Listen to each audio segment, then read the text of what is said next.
అందరికీ నమస్కారం. నా పేరు రమ. నా ప్రియసఖి 38వ భాగం. రచయిత సాహితీ మోహన్ గారు. ఏం లేదు ధన్వి అంటూ సెంటర్ టేబుల్ దగ్గరికి వెళ్ళి దానిపై ఉన్న వాసులో నుంచి ఒక రెడ్ రోస్ని తీసుకొని వచ్చి ధన్వి ముందుకొచ్చి ఐ లవ్ యూ ధన్వి అంటాడు విక్కీ. విక్కీ చేసిన పనికి అతని వైపు కళ్ళు పెద్దవి చేసి చూస్తూ, ఏంటి విక్రమ్ గారిది, మీ మీద నాకు అలా ఫీలింగ్స్ ఏం లేవు అంటుంది. సూర్య గుర్తుకు వచ్చి కళ్ళల్లో నీళ్లు తిరగగా, ఎందుకు ఫీలింగ్స్ లేవు ధన్వి, నేను అందంగా లేనా, డబ్బు లేదనా అంటాడు విక్కీ. లవ్ అంటే డబ్బు చూసో అందం చూసో పుట్టేది కాదు విక్రమ్ గారు, అది మనసుకు సంబంధించింది. పైగా నేను ఆల్రెడీ ఒకరిని ప్రేమిస్తున్నాను అంటుంది. ఎక్కువ మాట్లాడడం ఇష్టం లేక, లేదు ధన్వి, నిన్ను అతని కంటే బాగా చూసుకుంటాను, ప్లీజ్ ధన్వి నా లవ్ని యాక్సెప్ట్ చేయి అంటాడు విక్కీ. లేదు విక్రమ్ గారు, నాకు మీకు ఇలాంటి టాపిక్ రావడం ఇష్టం లేదు. అసలు నేను మిమ్మల్ని ఎప్పుడూ కనీసం ఒక ఫ్రెండ్లా కూడా చూడలేదు. ఏదో మీరు అంటున్నారని బలవంతంగా మాట్లాడుతున్నాను అంతే అని అంటుంది. ధన్వి అతని వైపు అసహనంగా చూస్తూ, అదే ఎందుకు ఎందుకు నాకేం తక్కువ అని అంటూ, ఓ అర్థమైంది, నా అంతటి నేనే నీ వెనక పడుతున్నానని కదా నీకు ఈ పొగరంతా అని అంటాడు విక్కీ. విక్రమ్ ప్లీజ్, నాకు మీతో ఈ విషయం గురించి ఇంకా ఎక్కువగా మాట్లాడాలని లేదు, వదిలేయండి, నేను వెళ్ళిపోతాను అని అంటూ అక్కడి నుంచి బయటికి వెళ్ళడానికి డోర్ వైపు కడుగులు వేస్తుంది. ధన్వి వెళ్ళిపోవడం చూసిన విక్రమ్లోని రాక్షసుడు నిద్రలేవడంతో స్పీడ్గా 2 అంగులు ధన్విని చేరి తన చేయి పట్టుకొని వెనక్కి లాగుతాడు. విక్కీ లాగిన ఫోర్స్కి వెనక్కి వెళ్ళిన ధన్వి తను నిలదొక్కలేక కింద పడిపోతుంది. కింద పడ్డ ధన్విని చూసి ఈవిల్ స్మెల్ చేస్తూ, నా నుంచి ఎక్కడికి తప్పించుకుపోదాం అనుకుంటున్నావు ధన్వి, అది అసలు సాధ్యమయ్యే పనేనా అంటాడు విక్కీ. ధన్వి దగ్గరకు చేరి అడుగులు వేస్తూ తన దగ్గరికి వస్తున్న విక్కీని చూసి, ప్లీజ్ విక్రమ్ నన్ను వదిలేయి అంటుంది చేతులు జోడించి రిక్వెస్ట్ చేస్తూ. అమ్మా, నిన్నంత దూరం నుంచి తీసుకొని వచ్చింది ఊరికే వదిలేయడానికా అని అంటూ, ఆ రోజు పొరపాటుని చున్నీ పట్టుకున్నందుకే నువ్వు ఆ సూర్య కలిసి అంత గొడవ చేశారు, ఆ విషయం అంత తేలిగ్గా నేనెలా మర్చిపోతాను అనుకున్నారు అని అంటాడు. తన ముందు మోకాలపై కూర్చొని తన జుట్టు పట్టుకొని మొహంలో కోపంగా చూస్తూ, ఆ రోజు జరిగిన దానికి అప్పుడే సారీ చెప్పాను కదా అంటుంది. బాధ వల్ల పూసుకుపోయిన గొంతుతో, సారీ అని 2 అక్షరాలు చెప్పేస్తే స్టాఫ్ అందరి ముందు నాకు జరిగిన అవమానం మాసిపోదు కదా ధన్వి అని అంటాడు విక్రమ్. ధన్వి జుట్టుపై ఉన్న తన చేతిని మరింత పట్టు పెంచుతూ, అలా అనేసరికి విక్కీ పట్టు వల్ల కలుగుతున్న బాధకి కన్నీరు కారుస్తూ మౌనంగా ఉండిపోతుంది ధన్వి. సరే, సారీ అనే 2 అక్షరాలు నీకు చెప్పాలని అనిపిస్తే ఇప్పుడు నేను కూడా నిన్ను నా సొంతం చేసుకొని సారీ చెప్తాను, చిల్లుకు చిల్లు అంటాడు తన ఫేస్ని దగ్గరకు తెస్తూ. విక్కీ మాటలకి తన ఒళ్ళంతా భయంతో కంపించగా, విక్రమ్ని కాలు పట్టుకుంటానని వదిలేసాయి అంటూ విక్కీని ప్రాధేయపడుతుంటుంది. ధన్వి బాధను చూస్తూ కూడా విక్కీ ఏమాత్రం చలించకుండా తను అనుకున్న పనిని పూర్తి చేయడానికే ధన్వి మీదకి ఉరుగుతూ ఉంటాడు. విక్కీ నుంచి తనను తాను ఎలా రక్షించుకోవాలో తెలియక ఏడుస్తూ చేతులతో అతన్ని కొడుతూ పెనుగులాడుతూ ఉంటుంది ధన్వి. కానీ అతనికి పశుబలం ముందు ఆమె శక్తి ఏ పాటిది. తనని కొడుతున్న ఆమె వైపు కోపంగా చూస్తూ తన చెంపపై గట్టిగా కొట్టి ఆమెను చూసి రాక్షసంగా నవ్వుతూ, నా నుంచి తప్పించుకోవడం అంత సులభం కాదు ధన్వి అంటూ ఆమె చేతులను మోచేతుల దగ్గర నొక్కిపెట్టి ఆమెను ఆక్రమించుకోవాలని చూస్తాడు విక్కీ. విక్కీ కొట్టిన దెబ్బకు కళ్ళు బయర్లు కమ్మి తల తిరుగుతున్నట్టుగా అవుతున్న ఆ నరరూప రాక్షసు నుంచి తనని తాను కాపాడుకోవడానికి తన శక్తి వంచన లేకుండా ప్రయత్నిస్తూ చేతులు కాలని కదుపుతూ ఉంటుంది. సరిగ్గా అప్పుడే అలా కదుపుతూ ఉన్న ఆమె చేతికి బలమైన ఫ్లవర్ వాస్ ఒకటి దొరికేసరికి ఇంకేం ఆలోచించకుండా ఆ ఫ్లవర్ వాస్ని గుప్పెట బిగించి విక్కీ తలపై గట్టిగా కొడుతుంది ధన్వి. ఫ్రాక్షన్ ఆఫ్ సెకండ్స్ జరిగిన ఆ చర్యను చూసి దాన్ని అడ్డుకునేలోగానే ధన్వి చేతిలోని ఫ్లవర్ వాస్ అతని తలని బలంగా తాకడంతో ధన్విని వదిలేసి అమ్మా అని అంటూ పక్కకు పడిపోతాడు విక్కీ. తన చేతులపై నుంచి విక్కీ పట్టు తప్పగానే తక్కున లేచి తలపట్టుకొని అమ్మా అంటూ నొప్పితో విలువిలాడుతున్న విక్కీని చూసి ఎర్రని కళ్ళతో నిప్పులు చెరుగుతూ, అమ్మ నీకిప్పుడు గుర్తొచ్చిందా, అమ్మ తప్పుడు పనులు చేయాలనుకున్నప్పుడు గుర్తురాలేదా, నువ్వు చెడుదృష్టిలో చూస్తే ప్రతి ఆడది మీ అమ్మలాంటిదే అని నీకిప్పుడు గుర్తురాలేదా, పరాయి ఆడదాని అమ్మతో తోబుట్టుతో చూసే పవిత్రమైన భారతదేశంలో పుట్టి క్షణికమైన సుఖం కోసం ఒక ఆడపిల్ల జీవితాన్ని బలి తీసుకోవాలనుకునే నీకు అమ్మ అని పిలిచే అర్హత ఎక్కడుందిరా అని అంటూ తన కోపం చల్లారగా తన చేతిలో ఫ్లవర్ వాస్తో విక్కీ తలపై ఇంకో 2 దెబ్బలేస్తుంది. అప్పటికే తల పగిలి రక్తమోడుతున్న విక్కీకి అదే చోట మళ్ళీ మళ్ళీ తగిలేసరికి ధన్వి వైపు చూస్తూ అలానే స్పృహ కోల్పోతాడు. ఆవేశంతో ఊగిపోతున్న ధన్వి విక్కీ పడిపోవడం చూసి నెమ్మదిగా తన కోపాన్ని కూడా కంట్రోల్ చేసుకొని ఇందాకటి తన దయనీయమైన పరిస్థితి తన కళ్ళ ముందు కదలాడుతూ ఉంటే గట్టిగా ఏడుస్తూ మోకాళ్ళపై కూలబడిపోతుంది. విక్కీ ప్రవర్తన నచ్చ కోపంగా పార్టీ నుండి బయటకు వచ్చేసిన గౌతమ్ కాసేపటి కూలైచ్చి వాడి గురించి ఆలోచిస్తూ, సార్ అవార్డ్ ఫంక్షన్కు నుంచి నేను ఇలా బయటకు వచ్చడం ఏంటి, సూర్య సార్ అవార్డు తీసుకుంటుంటే చూడాలని ఎంతగానో అనుకున్నాను, కానీ వాడు చేస్తున్న వెధవ పనులు చూసి అసలు విషయం మర్చిపోయి ఇలా వచ్చేసానంటూ వాచ్ చూసుకొని ఇంకా ఫంక్షన్ అయిపోయి ఉండదు, ఒకసారి వెళ్ళి చూద్దామంటూ తన బైక్లో మళ్ళీ ఫంక్షన్ జరిగే ప్లేస్కి వెళ్తాడు. పార్కింగ్లో తన బైక్ని పెట్టి లోపలికి వెళ్ళబోతూ ఉండగా అప్పుడే ధన్వి విక్కీ కార్ ఎక్కడం చూసి ఇదేంటి ధన్వి వీడి కార్ ఎక్కుతోంది అనుకుంటూ ఫాస్ట్గా వాళ్ళ దగ్గరికి అడుగులు వేస్తాడు. కానీ విక్కీ అప్పటికే కార్ స్టార్ట్ అయిపోవడంతో వెనుక విండో నుంచి విక్కీతో పాటు ధన్వి కూడా ఉండడం చూసి ఓ గాడ్ ఇదేంటి ధన్వి ఒక్కతే వీడితో వెళ్తోంది, సంథింగ్ ఈజ్ రాంగ్ అనుకుంటూ గబగబా పార్కింగ్ వైపుకి పరుగు తీసి అక్కడ పార్క్ చేసిన తన బైక్ని తీసుకొని విక్కీ కార్ వెళ్ళిన రూట్లోనే వెళ్తాడు. కానీ అప్పటికే విక్కీ కార్ స్పీడ్గా అతనికి గెస్ట్ హౌస్ వైపుకి దూసుకుపోవడంతో గౌతమ్కి ఆ కార్ జాడ ఎక్కడా కూడా కనిపించలేదు. అయినా కూడా తన పట్టుదల విడవకుండా ఆ రూట్లోనే అన్ని చోట్ల కూడా వెతుకుతూ చక్కర్లు కొడుతూ ఉన్నాడు గౌతమ్. ఆ కారు ఎక్కడన్నా తనకి కనపడుతుందేమోనన్న ఆశతో. కానీ ఆ చుట్టుపక్కల ఎక్కడా కూడా ఆ కారు కనిపించకపోవడంతో బైక్ని రోడ్డు మధ్యలో ఆపేసి తప్పు చేసావు ధన్వి, నువ్వు వాడితో వెళ్ళకపోవాల్సిందనుకుంటూ కళ్ళు మూసుకొని జుట్టులోకి వేలు చొప్పించుకొని తల నొక్కుంటూ వీడు తనని ఎక్కడ తీసుకెళ్ళి ఉంటాడు అని విక్కీ ధన్వీని తీసుకెళ్లిన ప్లేస్ని ఐడెంటిఫై చేయడానికి ట్రై చేస్తూ ఉంటాడు. అప్పుడే తన మెదడులో ఒక ప్లేస్ స్ట్రైక్ అవ్వగా టక్కున కళ్ళు తెరిచి ఎస్ వాడు ధన్వీని ఖచ్చితంగా తన గెస్ట్ హౌస్కి తీసుకెళ్ళి ఉంటాడు అనుకుంటూ నేను త్వరగా వెళ్ళాలి, నేను ఇక్కడ ఆలోచిస్తూ కూర్చునే కొద్దీ తనకి ప్రమాదం ఎక్కువ అవుతుంది అని బైక్ స్టార్ట్ చేసి వెంటనే విక్కీ గెస్ట్ హౌస్ వైపు దూసుకెళ్తాడు గౌతమ్. ఒక 20 నిమిషాలకి ఆ గెస్ట్ హౌస్కి చేరుకున్న గౌతమ్ ఆ బిల్డింగ్ ముందున్న విక్కీ కార్ని చూసి ఎస్ నా అంచనా తప్పు కాలేదు, వీడు తనని తీసుకొని ఇక్కడికే వచ్చాడు అని అనుకుంటూ ఓ గాడ్ వీడు లోపల ధన్విని ఏం చేస్తున్నాడో అని అనుకుంటూ బైక్ని పార్క్ కూడా చేయకుండా అక్కడే పడేసి పరుగు పరుగున మెయిన్ డోర్ని నాక్ చేస్తూ ఉన్నాడు. అక్కడికి వెళ్ళి ఆ డోర్ని ఓపెన్ చేయడానికి ట్రై చేస్తాడు గౌతమ్. కానీ ఆల్రెడీ విక్కీ డోర్ని లోపల నుంచి లాక్ చేసి ఉండడం వల్ల ఆ డోర్ ఓపెన్ అవ్వలేదు. షట్ డోర్ క్లోజ్ చేస్తుంది, ఇప్పుడు ఏం చెయ్యాలి అని అనుకుంటూ డోర్పై తన పిడికిలతో గట్టిగా కొడుతూ ఉంటాడు. బిగించి మరి విక్కీ ఓపెన్ ద డోర్ అని అరుస్తూ ఉంటాడు బయట నుంచి గౌతమ్. మోకాళ్ళపై కూలబడి 2 చేతుల్లో మొహం దాచుకొని అక్కడే ఏడుస్తూ ఉండిపోయిన ధన్వి డోర్ సౌండ్ ఇంకా గౌతమ్ నిలిపి విని చివాలను లేచి నుంచుని ఆ డోర్ వైపు అడుగులు వేస్తుంది. తను ఎంత పిలుస్తున్నా డోర్ ఓపెన్ చేయకపోవడంతో విక్కీ ప్లీజ్ రా ధన్వి నేను చేయకు, తను చాలా ఇన్నోసెంట్ రా, ప్లీజ్ నా మాట విను, తనని వదిలేసేయి అని తలదించుకొని కన్నీళ్ళు పెట్టుకుంటూ అరుస్తూ ఉంటాడు గౌతమ్. బయట నుంచి గౌతమ్ మాటలు విని కళ్ళు తుడుచుకుంటూ డోర్ ఓపెన్ చేస్తుంది. సడన్గా ఓపెన్ అవడంతో తలెత్తి ఎదురుగా ఉన్న ధన్విని చూసి ఒక్కసారిగా ప్రాణం లేచినట్టయి ధన్వి ధన్వి నీకేం కాలేదుగా అంటాడు తన చేతులు పట్టుకొని ఉద్వేగంగా. ఇందాక విక్కీ ప్రవర్తన గుర్తు చేసుకుంటూ ఒక్కసారిగా గౌతమ్ని పట్టుకొని పెద్దగా ఏడుస్తుంది ధన్వి.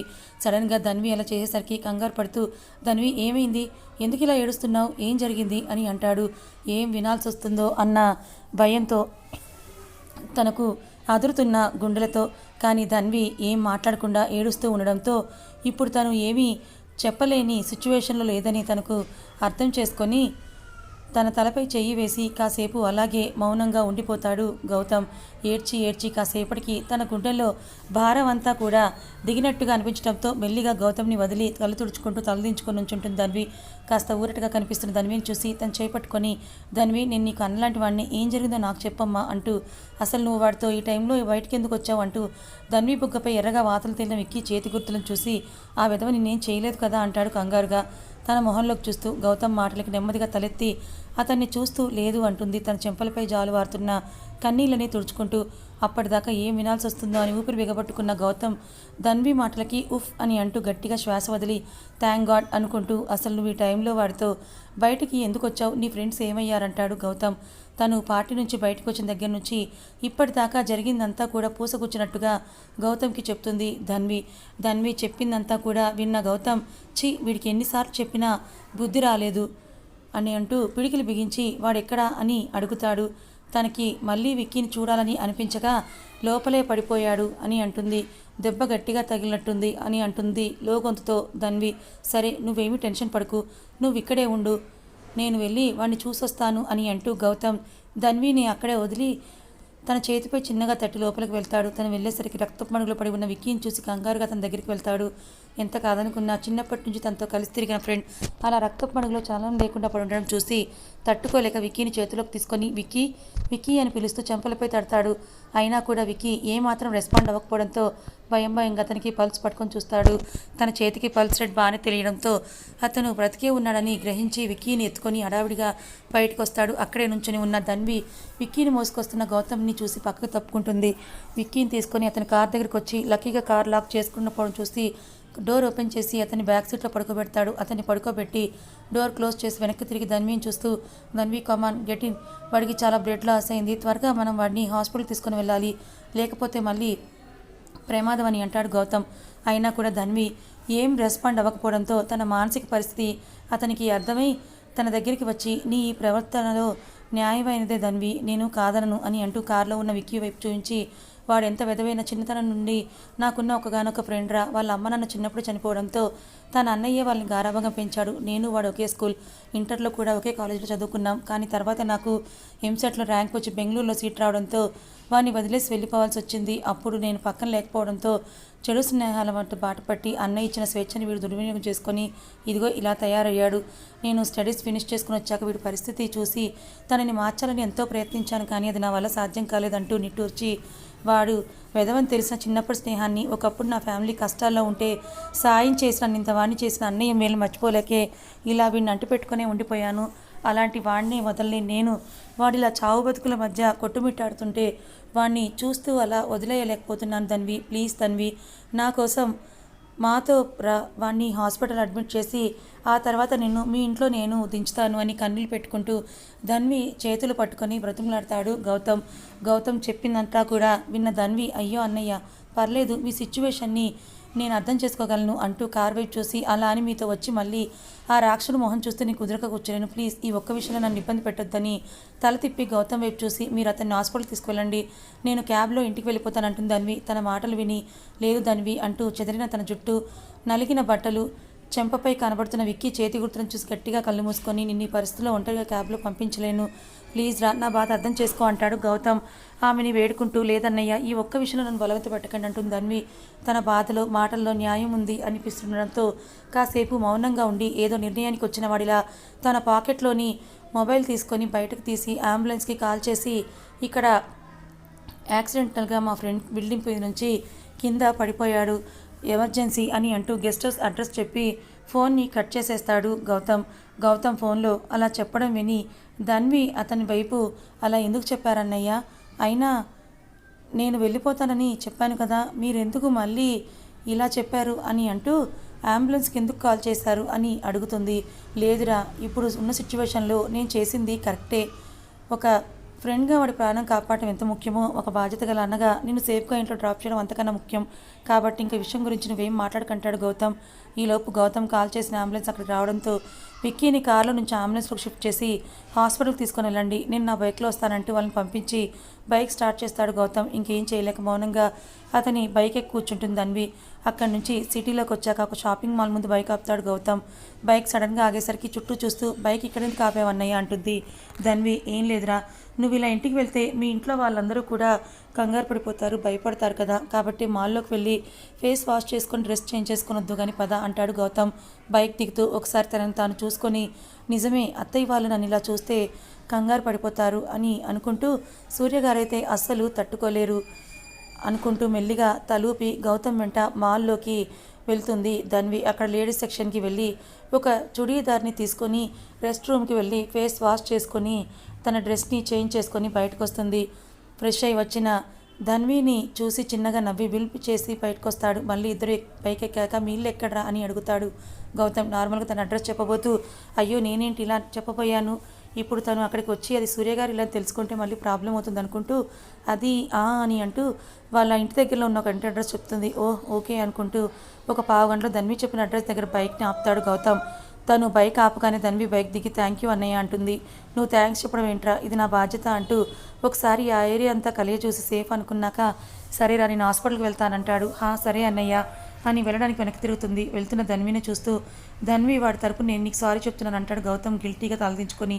ఆ మాటకు వెనక్కి తిరిగి అర్హత లేని వాళ్ళ కోసం నువ్వెందుకు అన్నయ్య తలదించుకుంటావు అని అంటూ అతను చేసిన పనికి నా వద్ద నుండి ఎప్పటికీ కూడా నిష్కృతి లభించదు అని అంటూ వెళ్ళిపోతుంది. అలా వెళ్ళిపోతున్న ధన్వినే చూస్తూ చిన్నగా నిట్టూర్చి విక్కీ కోసం హాస్పిటల్కి వెళ్ళిపోతాడు గౌతమ్.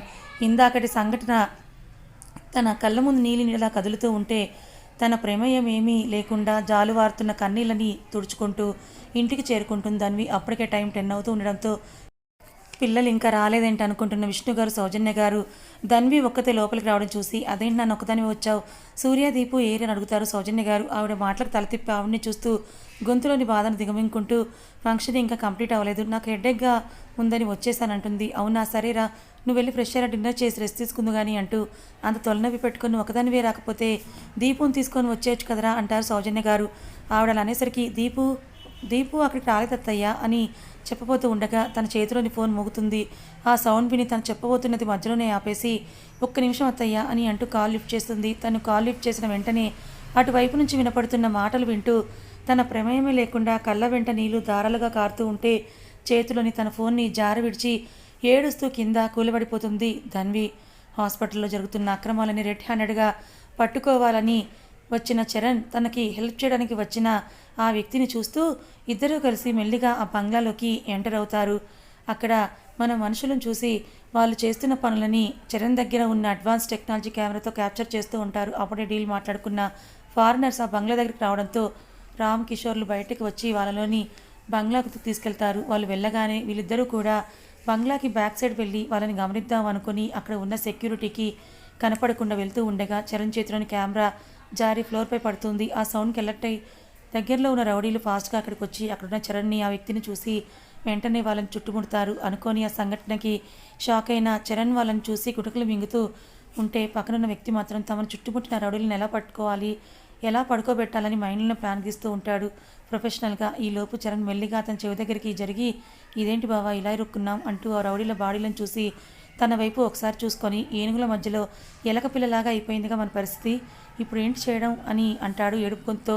చరణ్ మాటలకి సీరియస్గా అతని వైపు చూస్తూ ఈ సిచ్యువేషన్లో కూడా నీకు ఈ కామెడీ అవసరమా అంటాడు గంభీరమైన గొంతుతో. అతని వాయిస్లోని కరుకుదనానికి మూతి ముడుచుకున్న చరణ్ని చూసి చిన్నగా నవ్వుతూ ఇక డైలాగులు చాలా యాక్షన్లోకి దిగుదామా అనగానే చరణ్ కూడా చిన్న స్మైల్ ఇచ్చి వెంటనే తన బాడీ లాంగ్వేజ్ని మార్చేసి చేతులు ముందుకు జాపి తన వేళ్ళని కలిపి ఒళ్ళు విరగదీసుకొని తల అటు ఇటు ఊపి ఫట్ ఫట్ కనిపించి అతన్ని చూసి సైగ చేస్తాడు. ప్రతిగా అతను చిన్నగా నవ్వగానే ఇద్దరూ ఒక్కసారిగా అక్కడ రౌడీలపై విరుచుకుపడి సౌండ్ రాకుండా 10 నిమిషాల్లో వాళ్ళందరినీ చితక్కొట్టి ఒక మూలకు పడేస్తారు. మళ్ళీ ఒకసారి చుట్టూ చూసుకొని అందరూ ఫినిష్ అయిపోయారని కన్ఫర్మ్ చేసుకున్నాక చరణ్ రిలాక్స్డ్గా ఫీల్ అవుతూ ఉఫ్ బావా, బాగా గట్టి పోటీ ఇచ్చారు వెదవులు అంటాడు. అక్కడ పడి ఉన్న ఒక రౌడీలని గుర్రిగా చూస్తూ ఆహా మరి వాళ్ళ డ్యూటీ అదే కదా అంటాడు అతను నవ్వుతూ. స్వామి భక్తి బాగానే ఏడ్చింది వీళ్ళకి, ఇలాంటి వాళ్ళు తోడుండబట్టే వాళ్ళ హ్యాపీగా వెదవ పనులు చేయగలుగుతున్నారంటాడు చరణ్ కోపంగా. సర్లే ఇప్పుడు నువ్వు వచ్చావుగా, వాళ్ళ పనులకి బ్రేక్ వేసి వాళ్ళని అత్తారింట్లో కూర్చోపెట్టడానికి పద, వచ్చిన పని చూద్దాం అని అంటాడు అతను. అలా ఇద్దరూ కలిసి బ్యాక్ షెడ్కి వెళ్ళి అక్కడున్న డోర్ నుంచి బంగ్లాలోకి ఎంటర్ అవుతారు. ఈలోపు రామ్ కిషోర్లు ఫారినర్స్ని తీసుకొచ్చి వాళ్ళు తీసుకొచ్చిన బాడీలను ఆ వ్యక్తుల మెడికల్ రిపోర్ట్స్ని వాళ్ళకి అందిస్తారు. ఫారినర్స్ ఆ మెడికల్ రిపోర్ట్స్ తీసుకొని పరిశీలించి అన్నీ కరెక్ట్గా ఉన్నాయని కన్ఫర్మ్ చేసుకున్నాక వాళ్ళలోని మెయిన్ పర్సన్ రామ్కి షేక్ హ్యాండ్ ఇస్తూ గుడ్ మిస్టర్ రామ్, అనుకున్న డీల్ని కరెక్ట్ టైంకి ఏ మిస్టేక్ లేకుండా పూర్తి చేశారు అంటాడు. రామ్ కూడా నవ్వుతూ ఇట్స్ మై డ్యూటీ సార్ అనగానే ఓకే అని వాచ్ చూసుకొని we're getting late mister Ram, flight already మా ప్లేస్లో ల్యాండ్ అయిపోయింది అని అంటూ మీరు త్వరగా బాడీస్ని మా వ్యాన్లోకి షిఫ్ట్ చేస్తే మేము స్టార్ట్ అవుతామంటారు ఆ ఫారినర్. వాళ్ళ డీల్ ప్రకారం అనుకున్న క్యాష్ బాక్స్ని రామ్ కిషోర్లకు అందిస్తూ ఆ బాక్స్ని చేతిలోకి తీసుకొని ఓపెన్ చేసి అందులోని క్యాష్ని మెరుస్తున్న కళతో చూస్తూ ష్యూర్ సార్ అంటూ తను అరేంజ్ చేసిన ఆ మనుషులందరినీ పిలుస్తాడు. కానీ అటువైపు నుంచి ఏ రెస్పాన్స్ రాకపోవడంతో వాళ్ళని చూసి 1 మినిట్ అని అంటూ బయటికి వచ్చి చూస్తాడు. అక్కడ తన మనుషులు ఎవరూ లేకపోవడంతో అందరూ ఒక్కసారి ఎక్కడికి వెళ్ళిపోయారు అనుకుంటూ ఆ బంగ్లా చుట్టూ కూడా అంతా చూస్తూ ఉంటాడు అనుమానంగా. అప్పుడే అక్కడికి వచ్చిన కిషోర్ వీళ్ళందరూ ఏ రామ్ అని అడగటంతో అదే నాకు తెలియటం లేదు కిషోర్, నేను కూడా వాళ్ళ కోసమే చూస్తున్నానని అంటూ ఒకవైపు చూసిన రామ్ అక్కడ ఒంటి నిండా దెబ్బలతో సోయి లేకుండా గుట్టగా పడున్న తన మనుషులను చూసి షాక్ అయ్యి కిషోర్ ఒకసారి అటు చూడు అని అంటాడు చిన్న గొంతుకుతో. రామ్ చూపిస్తున్న వైపు చూసిన కిషోర్ కూడా వాళ్ళని చూసి ఆశ్చర్యపోతూ అయ్యో రామ్, ఎవరు వెళ్ళిలా కొట్టిందంటాడు. వాళ్ళ దగ్గరికి వెళ్ళి ఆ రౌడీలను లేపడానికి ట్రై చేస్తూ రామ్ కిషోర్లు బయటికి వెళ్ళి చాలాసేపు అయినా కూడా ఇంకా రాకపోవడంతో ఏమైందో చూద్దామని ఆ ఫారినర్స్ కూడా బయటకు వచ్చి వాళ్ళని వెతుకుతూ ఉంటారు. వాళ్ళు వైపుకు వస్తారు. అక్కడ పడున్న రౌడీలను ఆశ్చర్యంగా చూస్తూ వాట్ హ్యాపెండ్ దెమ్ అంటారు షాక్లో ఉన్న రామ్ కిషోర్లు ఇద్దరు. ఆ మాటలకి వెనక్కి తిరిగి ఏమో సార్ తెలియదు, వీళ్ళని ఎవరో బాగా కొట్టి ఇలా పడేసుంటారంటాడు భయం కలిగిన గొంతుతో. వాట్ కొట్టి పడేశారా, ఎవరు అని అంటారు. ఆ మాటకి రామ్ ఏమో మాకు తెలియట్లేదు అని చెప్పబోతూ ఉండగా వెనక నుంచి నేనేరా అన్న వాయిస్ వినపడేసరికి టక్కున తల తిప్పి అటు చూసి అక్కడ నుంచున్న 6 అడుగుల కటౌట్ని ఆశ్చర్యంగా చూస్తూ రుద్రాంశ్ అంటారు రామ్ కిషోర్లు వణుకుతున్న గొంతుతో. అప్పటిదాకా రుద్రాంశ్ వెనుక ఉన్న చరణ్ ఆ మాటకి తన వెనుక నుంచి పక్కకి వచ్చి నిలబడి, రుద్రాంశ్ కాదు రామ్, రుద్రాంశ్ వర్మ, ఏసీపీ రుద్రాంశ్ వర్మ అని అంటాడు యాటిట్యూడ్ లుక్ ఇస్తూ. కథ ఇంకా ఉంది. సో చరణ్కి హెల్ప్ చేయడానికి వచ్చింది మీరు అనుకున్నట్టుగా సూర్యనో మిహిర్నో కాదు, మన ఏసీపీ రుద్రాంశ్ వర్మ. రుద్రాంశ్ ఎవరో మీకు తెలుసు కదా. సో ఎలా ఉంది ట్విస్ట్, బాగుందా? మీకోసమని రుద్రాంశ్ వర్మని ఇక్కడ గెస్ట్ అపీరెన్స్గా తీసుకొని వచ్చామన్నమాట. మరి ఇప్పుడు చరణ్ రుద్రాంశ్లు కలిసి వీళ్ళ ఆటని కట్టిస్తారంటారా? కట్టిస్తారులే, ఎందుకంటే రుద్రాంశ్ కదా అక్కడ ఉంది. మరి ఇక్కడ ధన్వి పరిస్థితి ఏంటి? ధన్వికి జరిగిన అవమానం గురించి సూర్యకి చెప్తుందా? మరి తన ఫోన్ వినగానే ఒక్కసారిగా కుప్పకూలిపోయింది కదా, ఏం జరిగింది తెలుసుకోవాలనుకుంటే ఛానల్ని ఫాలో అవ్వండి.